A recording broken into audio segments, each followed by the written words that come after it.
হয়, মই এজন আদৰ্শমান খেতিয়ক আৰু বহুতো পুৰণা শিক্ষিত গ্ৰেজুৱেশ্যন লোৱা এজন ব্যক্তি আৰু তেখেতে মাকৈ খেতি কৰিছে আৰু বিভিন্ন ধৰণৰ খেতি কৰিবলৈ দেখিবলৈ পোৱা যায়। মই তেখেতৰ ঘৰত আহিছোঁ আৰু তেখেতৰ পৰা মই সাক্ষাৎকাৰ লৈ আছোঁ। আপোনাৰ নামটো ক'বচোন। মোৰ নাম মহম্মদ ইছমাইল। আপোনাৰ ঘৰটো? গাঁৱটো কাছুগাঁতি, এনে জিপিটো মাগুৰমাৰী হয় না? জিপি মাগুৰমাৰী। আপুনি ছাৰ কিমান চনতে BA পাছ কৰিছে? 95ত। আপুনিতো চৰকাৰী কোনোদিন চাকৰি পোৱা নাই না? নাই। এনে প্ৰাইভেট স্কুলত কেইদিনমান অধ্যক্ষ পদত আছিল না? হয়। আৰু আপুনি ছাৰ খেতি বাতিৰ লগত আপুনি কিমান দিন ধৰি জড়িত?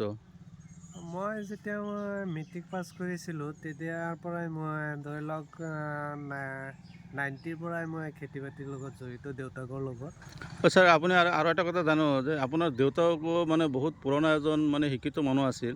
তেখেতো গভৰ্ণমেণ্টৰ কোনো চাকৰি কৰা নাই, তেখেতো খেতি বাতিৰ লগতে জড়িত আছিল নে? কথাটো সঁচা হয়নে? সেইটো সঁচা, কাৰণ মোৰ দেউতা মোৰ দদায়েকৰ একমাত্ৰ পুতেক আছিলে। কোনো চৰকাৰী চাকৰি বাকৰি দিয়া নাছিলে। তেতিয়া চৰকাৰী চাকৰি ডিমাণ্ড যিটো চেলাৰী সেইটো ইমান নাছিল আজিকালি নিচিনা। তেতিয়া চাকৰিৰ মনোযোগো দিয়া নাছিলে আৰু চাকৰিটো যোৱাও নাই। তেখেতে গোটেই জীৱন কৃষি কাৰ্যৰ লগত জড়িত হৈ আছিল নে? ঘৰতে থাকি খেতি বাতিৰ লগতে জড়িত আছে। আপুনিও খেতি বাতিৰ লগত জড়িত হয় না? আপুনি নতুনকৈ যে আপুনি এই মাকৈ খেতি কৰিছে, এইটো কিহৰ কাৰণে কৰিছে আৰু ইয়াৰ দ্বাৰা আপুনি কেনেকৈ উপকৃত হ'ব? এইটো মই কৰিছিলোঁ যে মোৰ এটা গাই গৰু আছিলে। তেতিয়া গাই গৰুটো মই দানা বজাৰৰ পৰা আনি কিনি খুৱাবলগীয়া হয়। তেতিয়া বজাৰত মই চিন্তা কৰিলোঁ, তাতো বহুতো ধৰণৰ টেক্স দি পেলাই মোৰ দানাখিনি কিনি আনিবলগীয়া হয় আৰু সেইবিলাক কৰিবলৈ যাওঁতে দামটো অলপ বেছি হৈ যায়।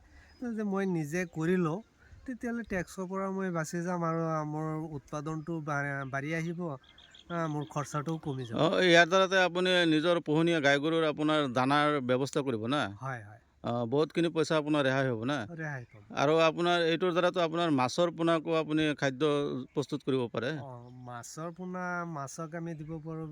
ধৰি লওক মাছ খেতি যিটো আমাৰ ফিচাৰী আছে তাতো ব্যৱহাৰ কৰিব পাৰোঁ। গৰু বা ছাগলী ফাৰ্ম সকলোতে এই আমি ছাৰ এটা কথা কওকচোন, বৰ্তমান যে আপোনাৰ লিখা পঢ়া কৰি নতুন প্ৰজন্মৰ যুৱক যুৱতীসকল যে ঘৰতে বহি আছে, এইবিলাকক আপোনাৰ কি আহ্বান জনাব? খেতি বাতিৰ প্ৰতি সিহঁতে কি কৰিব?